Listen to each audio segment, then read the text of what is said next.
Hola, soy el Dr. José Ernesto Contreras Pulido y hoy quiero hablarles sobre la Iglesia, cuerpo y esposa de Cristo. Habiendo Pablo, por inspiración del Espíritu Santo, expuesto magistralmente los privilegios que recibe el salvo por gracia y por la fe en Jesucristo, gracias al sacrificio propiciatorio, sea sustitutivo, suficiente y aceptable delante del Padre por los pecados, ahora pasa en la epístola a los Efesios a exponer la doctrina de la Iglesia.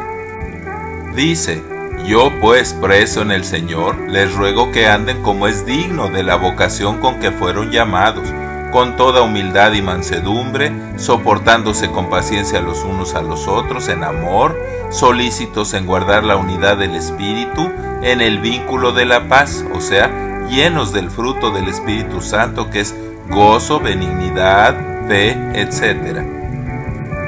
Miembros de un cuerpo, la Iglesia, un espíritu, una misma esperanza, la de la salvación integral y final en la resurrección, que seamos de un Señor, Jesucristo, una fe en la salvación por pura gracia, un bautismo en el nombre del Padre, del Hijo, Jesucristo y del Espíritu Santo, y un Dios y Padre, el cual es sobre todos, por todos y en todos.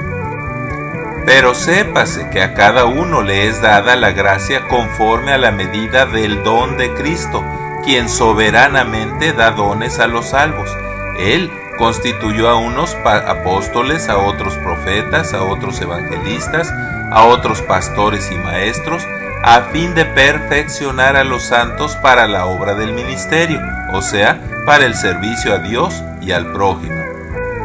Todo para la edificación del cuerpo de Cristo, que es la Iglesia, y hasta que todos lleguemos a la unidad de la fe y del conocimiento del Hijo de Dios, a un varón perfecto, a la medida de la estatura de la plenitud de Cristo, para que ya no seamos niños fluctuantes, llevados por todo viento de doctrina y por las astutas estratagemas y artimañas del error, sino que, siguiendo la verdad en amor, crezcamos en todo en aquel que es la cabeza de la Iglesia, esto es, Cristo, de quien todo el cuerpo, bien concertado y unido entre sí por todas las coyunturas que se ayudan mutuamente, según la actividad propia de cada miembro, recibe su crecimiento para ir edificándose en amor. Esto les requiero en el Señor, que ya no anden como los otros gentiles que por la ignorancia, la dureza de su corazón y su entenebrecido entendimiento, andan en la vanidad, ajenos de la vida de Dios, los cuales después que perdieron toda sensibilidad, se entregaron a la lascivia para cometer con avidez toda clase de impurezas. Pero ustedes, los salvos cristianos, hermanos en la fe y miembros de la Iglesia, no han aprendido así a Cristo, si en verdad le han oído y han sido por él enseñados conforme a la verdad que está en Jesús.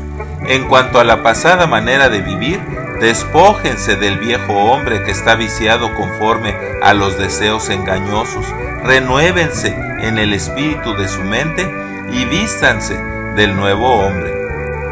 Del nuevo hombre, creado según Dios en la justicia y santidad de la verdad, por lo cual, desechando la mentira, hablen verdad cada uno con su prójimo, porque somos miembros los unos de los otros. Enójense, pero no pequen, que no se ponga el sol sobre su enojo, ni le den lugar u ocasión al diablo.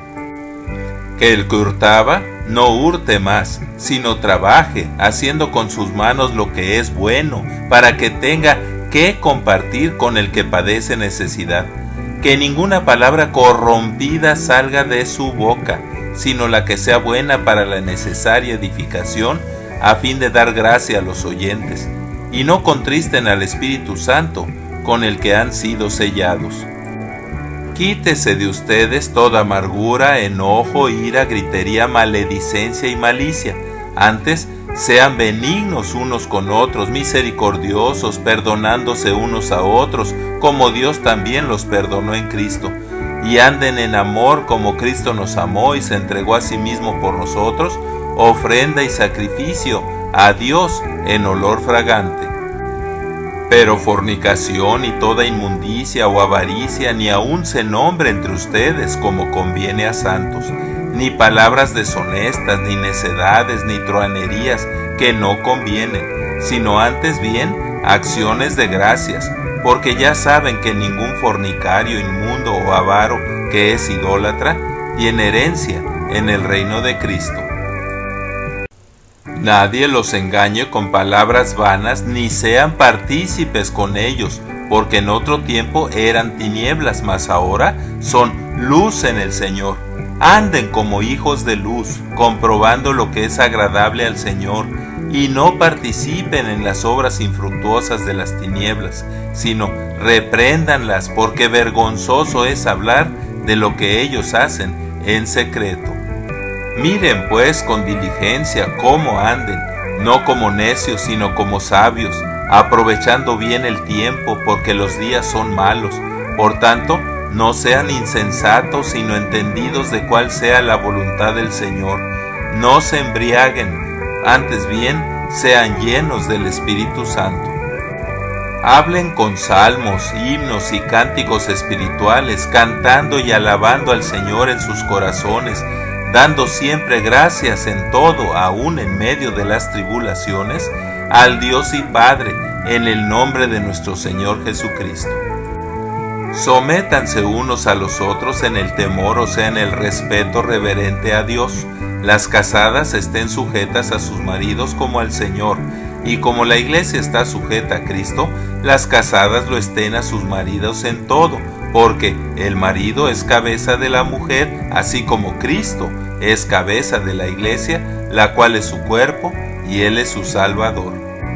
Maridos, amen a sus esposas, así como Cristo amó a la iglesia, y se entregó a sí mismo por ella, para santificarla, habiéndola purificado en el lavamiento del agua por la palabra, a fin de presentársela a sí mismo, una iglesia gloriosa, que no tuviera mancha, ni arruga, ni cosa semejante, sino que fuera santa y sin mancha. Así, los maridos deben amar a sus mujeres como a sus mismos cuerpos. El que ama a su esposa, a sí mismo se ama, porque nadie aborreció jamás a su propia carne, sino que la sustenta y la cuida, como Cristo a la iglesia, porque somos miembros de su cuerpo, de su carne y de sus huesos. Por esto, dejará el hombre a su padre y a su madre, y se unirá a su mujer, y los dos serán una sola carne. Grande es este misterio, mas yo digo esto respecto de Cristo y de la iglesia.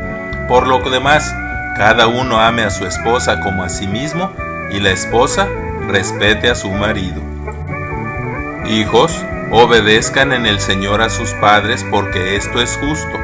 Honra a tu padre y a tu madre, que es el primer mandamiento con promesa, para que te vaya bien y seas de larga vida sobre la tierra. Y ustedes, padres, no provoquen a ira a sus hijos, sino críenlos en disciplina y amonestación del Señor. Siervos, obedezcan a sus amos terrenales con temor y temblor, con sencillez de corazón como a Cristo, no sirviendo al ojo como los que quieren agradar a los hombres, sino como siervos de Cristo, de corazón, haciendo la voluntad de Dios, sirviendo de buena voluntad como al Señor, sabiendo que de Él recibirán recompensa. Y ustedes, amos, hagan con ellos lo mismo, dejando las amenazas, sabiendo que el Señor de ellos y nuestro está en los cielos, y que para Él no hay acepción de personas. Muchas de las amonestaciones mencionadas en la epístola a los Efesios están también presentes en la epístola de los Colosenses, que es contemporánea de esta epístola de Efesios. Muchas gracias por su atención, y es mi oración que Dios les siga bendiciendo ricamente. Amén, así sea.